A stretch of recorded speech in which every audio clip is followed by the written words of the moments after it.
إن الحمد لله نحمده ونستعينه ونستغفره ونعوذ بالله من شرور أنفسنا ومن سيئات أعمالنا من يهد الله فلا مضل له ومن يضلل فلا هادي له وأشهد أن لا إله إلا الله وأشهد أن محمدا عبده ورسوله أما بعد يا أيها الذين آمنوا اتقوا الله حق تقاته ولا تموتن إلا وأنتم مسلمون صدق اللہ العظیم۔ سامعین گرامی، یہ آج کا درس تقویٰ کے موضوع پر ہے۔ سورہ آیت جو میں نے آپ کے سامنے پڑھی ہے، اس کا مطلب یہ ہے کہ اے وہ لوگوں جو ایمان لائے ہو، اللہ سے ڈرو جیسا ڈرنے کا حق ہے۔ یعنی اس کا جتنا ڈر تمہارے دل کے اندر ہونا چاہیے، اس کا جو حق ہے اس سے ڈرنے کا، اتنا ڈرو، اور تمہیں موت نہ آئے اس صورت میں کہ تم مسلمان نہ ہو۔ یعنی تمہاری موت اسلام کی حالت میں آنی چاہیے، اطاعت اور فرما برداری کی حالت میں آنی چاہیے، اسلامی تعلیمات اور اللہ تعالیٰ کی شریعت کی پابندی کی حالت میں آنی چاہیے۔ یہ قرآن پاک کی یہ آیت جو ہے یہ سورہ آل عمران کی ہے، لیکن قرآن مجید میں جگہ جگہ تقویٰ کے موضوع پر آیات پھیلی ہوئی ہے۔ یہ موضوع قرآن پاک کے اہم ترین موضوعات میں ہے۔ جس مادے سے، جس جذر سے، جس روٹ سے یہ لفظ نکلا ہے، اس روٹ یا مادے سے قرآن پاک میں یہ لفظ مختلف صورتوں میں 350 کی تعداد میں آیا ہے، 350 کی تعداد۔ یہی بات نہیں بلکہ جملوں کی صورت میں بھی اللہ تبارک تعالیٰ نے جہاں فرمایا اتقوا تتقون متقین تتقون یتقون للمتقین فتقون، اس طرح کے الفاظ بھی 182 مرتبہ قرآن پاک میں آئے ہیں۔ یہ سارے کے سارے گویا ایک مسلمان سے، ہم سب مسلمانوں سے خطاب ہے۔ اب اس کا مطلب کیا ہے؟ میں نے ترجمے میں تو ڈرو کہا ہے، اللہ سے ڈرو جتنا کہ اس سے ڈرنے کا حق ہے، لیکن تقویٰ کا مطلب جو اس کا جس مادہ سے نکلا ہے، جس روٹ سے نکلا ہے، اس میں ایک لفظ ہے وقایا۔ وقایا، وقا، اتقا۔ وقایا کا مطلب ہوتا ہے پروٹیکشن، بچاؤ، اپنے آپ کو محفوظ رکھنا۔ قرآن پاک میں سورہ تحریم کے اندر ارشاد ہوا ہے یا ایھا الذین آمنوا قوا انفسکم واہلیکم نارا، اے وہ لوگوں جو ایمان لائے ہو، بچاؤ اپنے آپ کو اور اپنے بال بچوں کو، اپنے اہل و عیال کو دوزخ کی آگ سے۔ یعنی گویا بچنا اور بچانا وقایا کا مطلب ہے۔ اب جب اللہ کے خوف، اللہ کے غضب، دوزخ کی آگ جس کا ایندھن انسان بھی بنیں گے اور جس کا ایندھن پتھر بھی بنیں گے، اس آگ سے بچنے کے لیے، اس سے بچاؤ کے لیے جو بھی عمل کیے جائیں، تدبیر کی جائے، وہ تقویٰ ہے۔ اور اللہ کا غضب، اللہ کی دوزخ، وہ آگ دوزخ کی، اس سے ڈر جو ہے اس کی بنا پر یہ لفظ ڈرنے کے لیے بھی آیا ہے۔ لیکن صرف اسی پہلو سے نہیں کہ میں کہہ رہا ہوں کہ یہ ڈرنے کے لیے بھی آیا ہے، بلکہ قرآن پاک میں جگہ جگہ فرمایا ہے کہ اتقوا اللہ، اللہ سے ڈرو۔ وہاں یہ مطلب نہیں ہے کہ اتقوا اللہ کا مطلب یہ نہیں ہے کہ اللہ سے بچو، وہاں مطلب یہ ہے کہ اللہ سے ڈرو، تو اللہ سے ڈرنے کا بھی ذکر آیا ہے اور آگ سے بچنے کا بھی ذکر آیا ہے، برے انجام سے بچنے کا بھی ذکر آیا ہے۔ اس اعتبار سے اگر غور کیا جائے تو تقوی جو ہے یہ انسانی اخلاقیات کی جڑ اور بنیاد ہے۔ انسان کی ساری اخلاقی زندگی کی پشت پر اگر تقوی ہو تو انسانی زندگی ثمری رہتی ہے، انسان بے شمار برائیوں سے بچتا ہے اور اپنے آپ کو بگاڑ اور خرابیوں سے بچاتا ہے۔ لیکن اگر تقوی نہ ہو تو پھر انسان ان اخلاقی برائیوں، اخلاقی بگاڑ سے، برائیوں کے طوفان سے بچ نہیں سکتا۔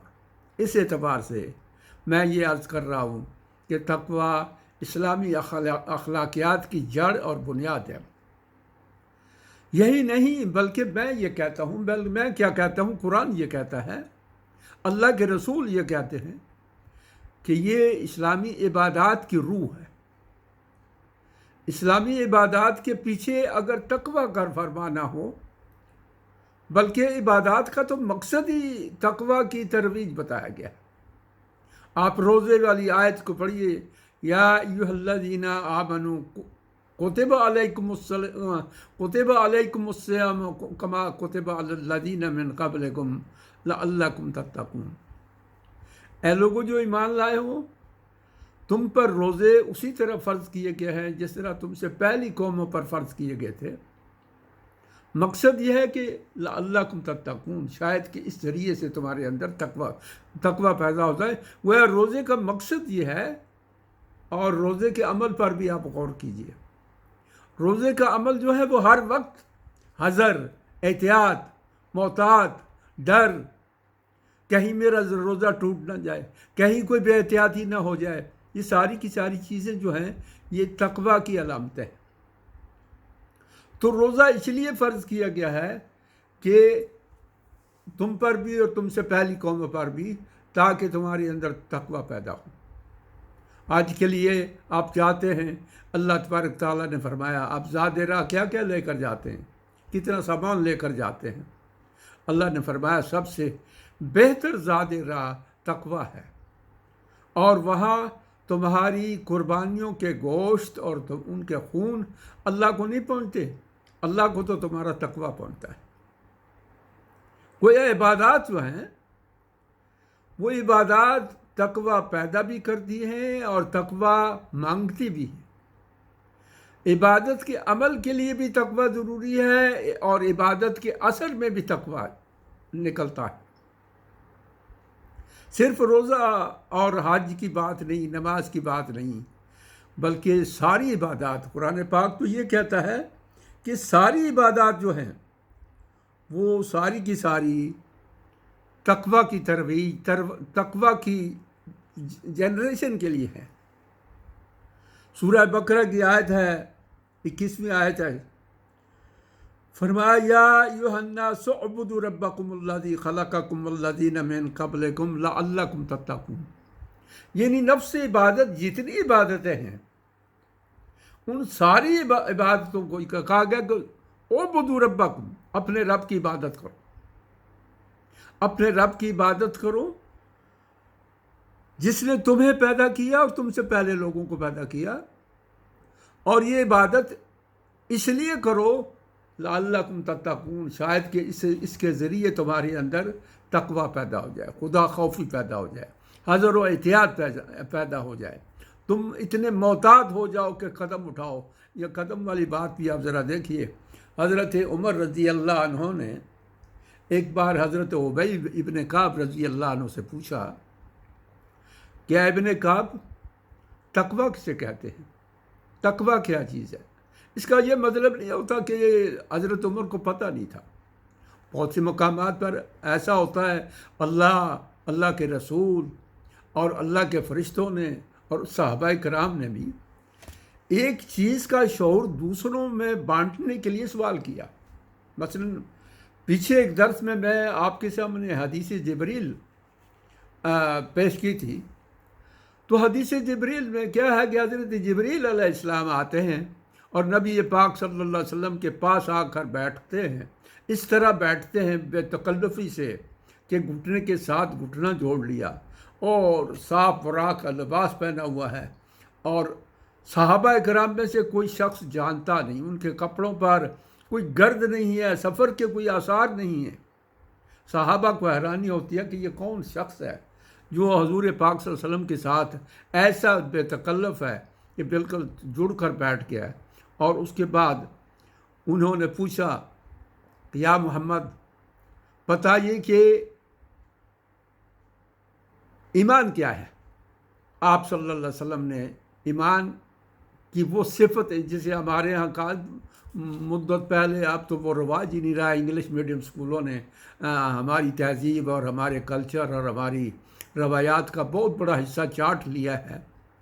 لیکن پہلے یہ ہوتا تھا کہ بچوں کو بہت کم عمری کے اندر ایمان کی صفت ایمان مفصل اور صفت ایمان مجمل سکھائی جاتی تھی۔ تو جو حضور پاک صلی اللہ علیہ وسلم نے ایمان کی تعریف بتائی وہ وہی ہے ساری کی ساری جو صفت ایمان مفصل میں ہے۔ اب اس کے بعد فرمایا کہ یا محمد مل اسلام، اسلام کیا ہے؟ تو نبی پاک صلی اللہ علیہ وسلم نے اسلام کے 5 ارکان بتا دیے۔ اس کے بعد پوچھنے والے نے پوچھا کہ یا محمد مل احسان، احسان کیا ہے؟ تو آپ صلی اللہ علیہ وسلم نے فرمایا کہ احسان یہ ہے کہ تو اللہ کی بندگی اس طرح کرے گویا تو اللہ کو دیکھ رہا ہے،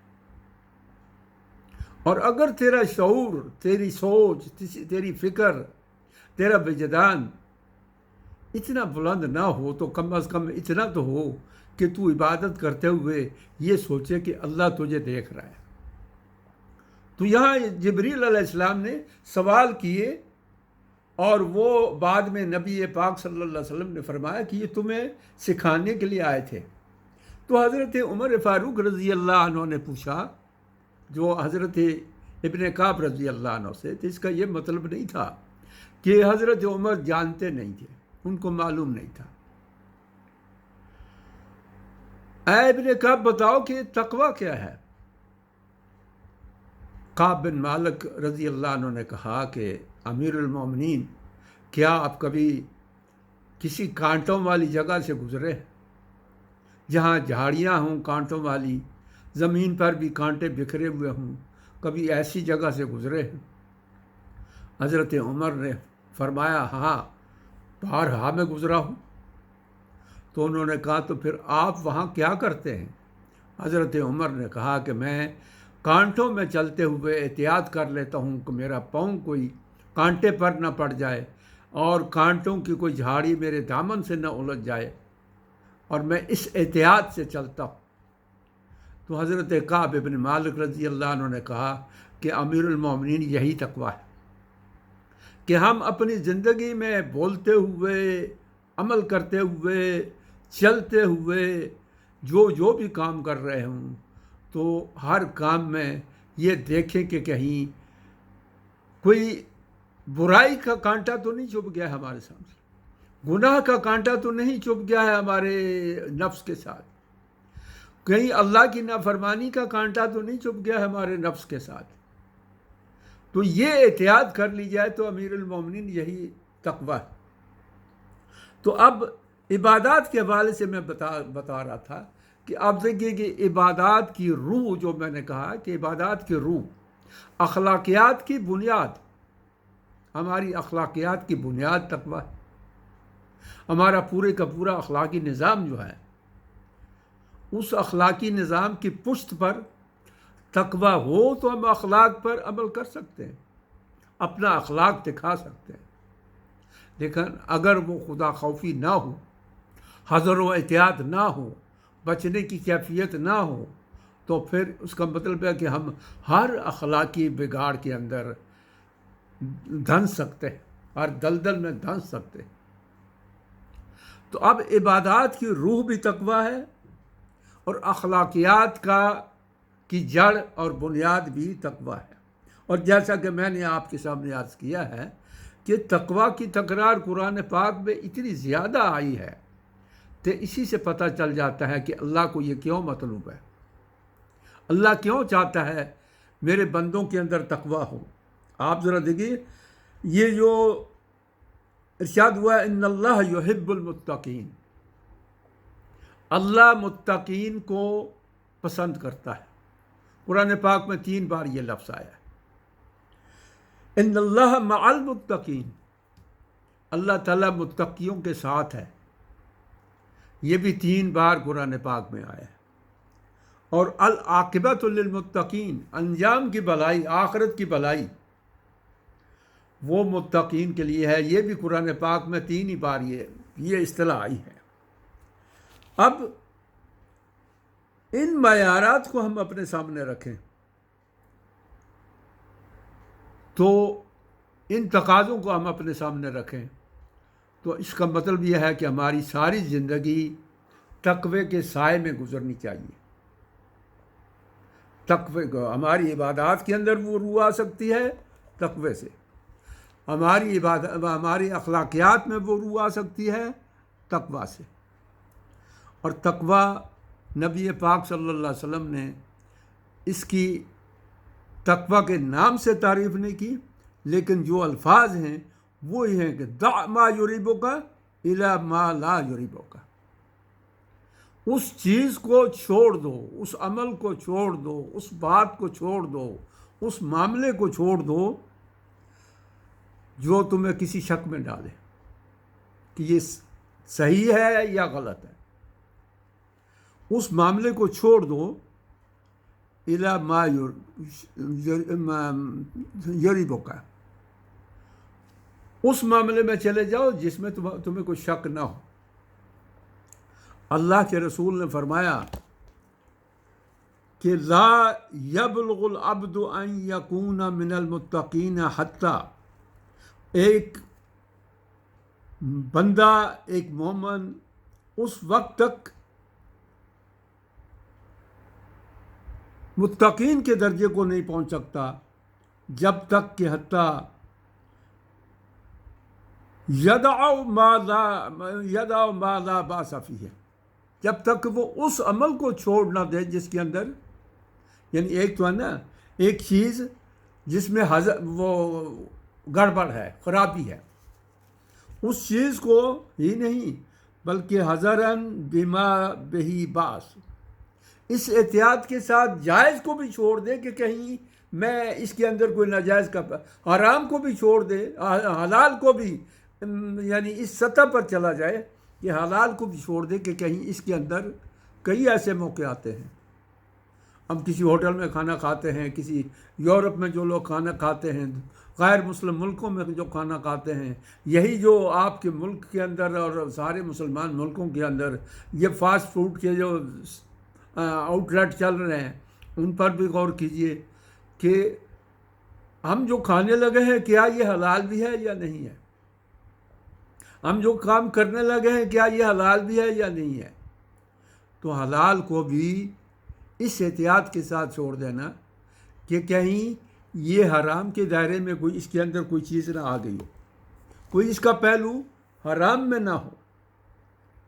تو اب یہ چیز ہے تقوی، یہ روح ہے تقوی کی۔ اور اس تقوی کا جو مقام اور مرتبہ ہے،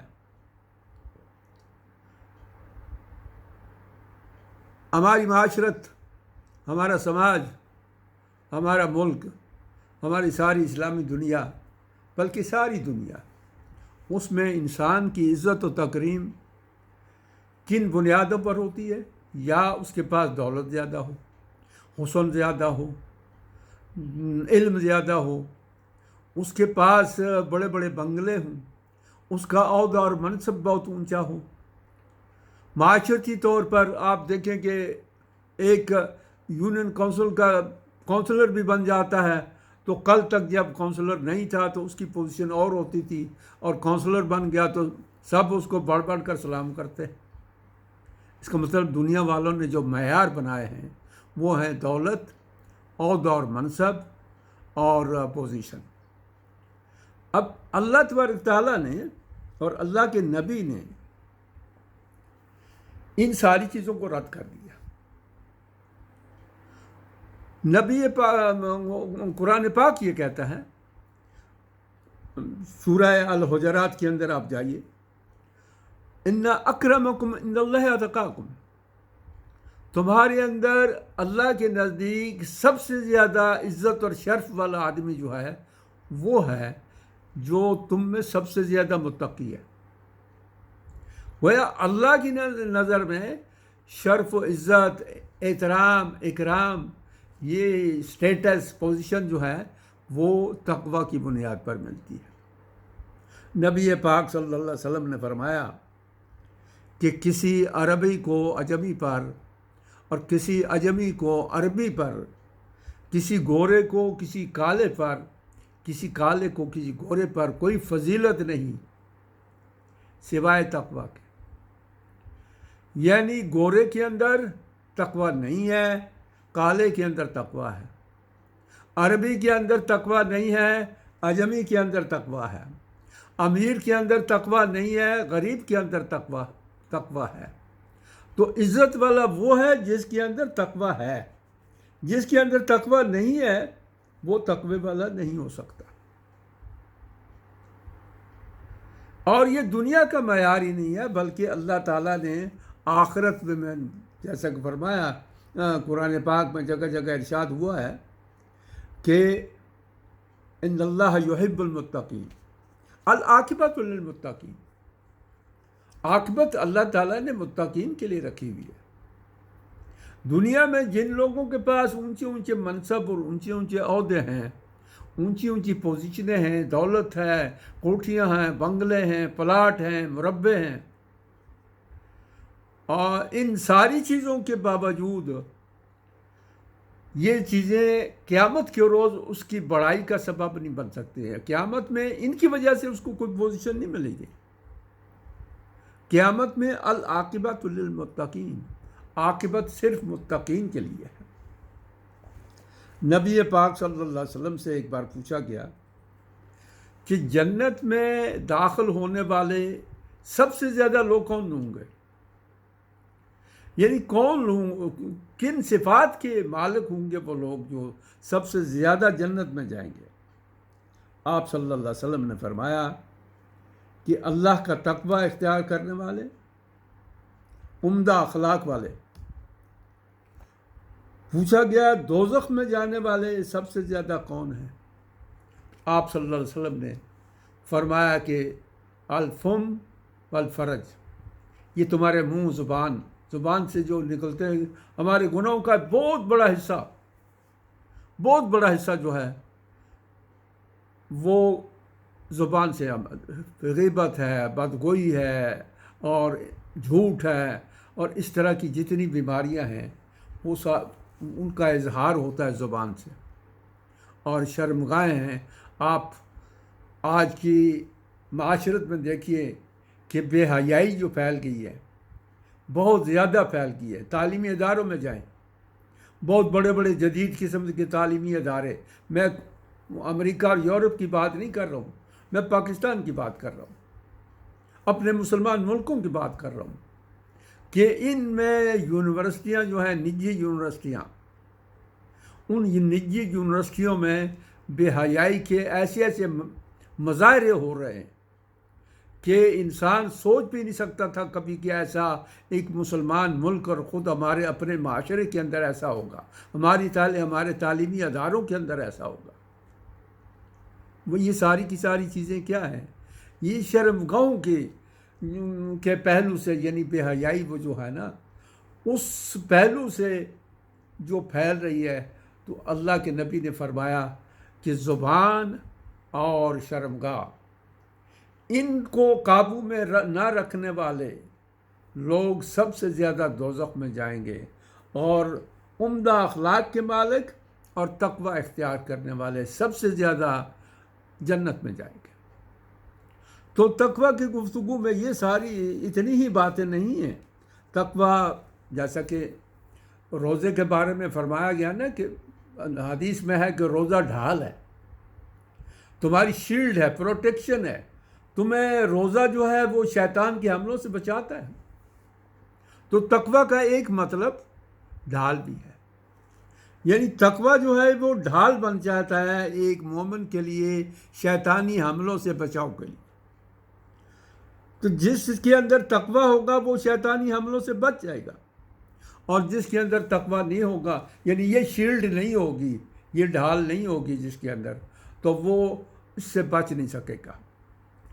اللہ تعالی ہمیں توفیق دے، اللہ تعالی ہمیں اس تقوی کی نعمت سے نوازے. لیکن یہ معاملہ دعا تو خیر ہم بے نیاز ہو ہی نہیں سکتے، دعا سے دعا تو کرتے ہی رہنا. کوئی نیکی نہیں ہے جو اللہ کی توفیق کے بغیر ہو سکتی. نماز نہیں ہو سکتی، روزہ نہیں ہو سکتا، حج نہیں ہو سکتا، اور زکوٰۃ نہیں دی جا سکتی. کوئی نیکی بھی اللہ کی توفیق کے بغیر نہیں ہو سکتی. لیکن اللہ توفیق انہی کو دیتا ہے جو اس سے توفیق مانگتے ہیں. تقوی وہ انہی کو دیتا ہے جو تقوی مانگتے ہیں. میں نے کہا تقوی مطلب تو اب ہم سمجھ گئے نا کہ خدا خوفی، اللہ کا خوف، اور اللہ کے غضب اور دوزخ کی آگ کے ڈر سے، اللہ کے ڈر سے جب ہم زندگی احتیاط اور پرہیز سے گزارتے ہیں تو وہ تقوی ہے. جیسے جگہ جگہ کہا گیا نا کہ اتقوا اللہ، اللہ سے ڈرو.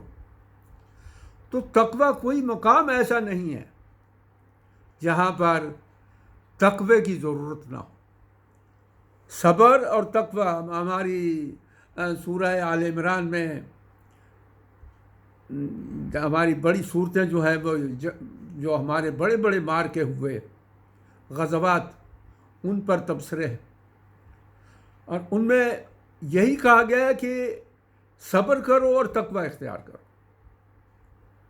حضرت یوسف علیہ السلام نے اپنے بھائیوں سے کہا تھا جب وہ سارا معاملہ کھل گیا اور وہ مصر میں بھی آ گئے، ان کو بلا لیا اپنے والدین کو، تو کہا جو صبر کرتا ہے اور تقوی اختیار کرتا ہے اللہ تعالیٰ اس کے اجر کو اس کو ضائع نہیں کرتا.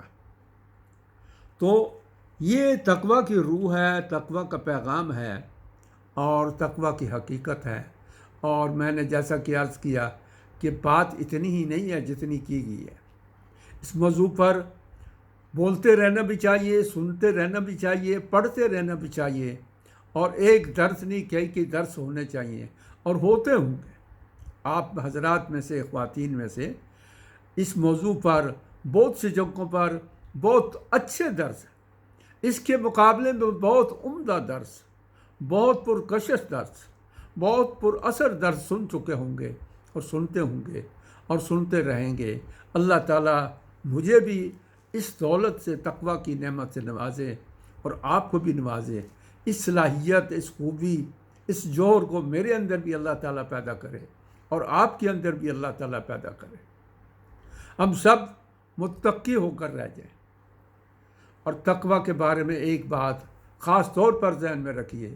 میں نے یہ داڑھی رکھی ہوئی ہے، میں نے یہ ٹوپی پہنی ہوئی ہے، میری شلوار ٹخنوں سے اوپر ہوتی ہے، یہ ساری علامتیں ظاہری ہیں.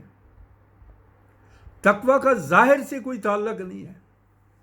ہاں کبھی یہ جھلکتا ہے ظاہر سے، لیکن تقوی جو ہے اس کا تعلق قلب سے ہے. نبی پاک صلی اللہ علیہ وسلم کی ایک قدر لمبی حدیث ہے جس میں آپ صلی اللہ علیہ وسلم نے ایک مسلمان بھائی پر دوسرے مسلمانوں کے حق بتائے. دوسرے مسلمان بھائی کا ایک مسلمان بھائی پر کیا حق ہے، یہ بتانے کے بعد اس تفصیل کے دوران میں آپ صلی اللہ علیہ وسلم نے اپنے قلب مبارک، سینہ مبارک کی طرف اشارہ کر کے فرمایا التقوی ہا ہونا. 3 دفعہ فرمایا التقوی ہا ہونا، التقوی ہا ہونا. تقوی یہاں ہوتا ہے، تقوی یہاں ہوتا ہے. تقوی ٹوپی میں نہیں ہوتا ہے، تقوی داڑھی میں نہیں ہوتا ہے، تقوی ظاہر کی کچھ ایسی علامتوں میں نہیں ہوتا ہے کہ جن کو سمجھا جائے کہ یہ جس کے اندر ہو گئی، جس نے اختیار کر لی، کندھے پر ایک پرنا یا رومال رکھ لیا، یا اس طرح کی کچھ چیزیں پیدا کر لی، تو ہاتھ میں تسبیح پکڑ لی تو یہ تقوی ہو گیا، اور یہ نہ ہوں تو گویا تقوی نہیں ہے۔ نہیں، حضور پاک صلی اللہ علیہ وسلم نے فرمایا تقوی دل کا معاملہ ہے، تقوی ہاں ہونا، تقوی یہاں ہوتا ہے دل میں۔ خدا خوفی خوف کہاں پھوٹتا ہے؟ دل میں پھوٹتا ہے نا۔ دل میں خوف ہو، یہ جو رونگٹے ہمارے کھڑے ہوتے ہیں، تو یہ رونگٹے اس وقت کھڑے ہوتے ہیں جب دل میں خوف ہوتا ہے۔ کسی چیز کا بھی خوف ہو، رونگٹے خوف سے کھڑے ہوتے ہیں نا۔ کسی چیز کا بھی خوف ہو تو جب وہ خوف ہوتا ہے تو رونگٹے کھڑے ہوتے ہیں، یعنی گویا معاملہ دل کا ہے۔ دل میں خوف پیدا ہوتا ہے اللہ کا، تو انسان کے ظاہر پر اس کے اثرات پیدا ہو جاتے ہیں۔ وآخر دعوانا ان الحمد للہ رب العالمین۔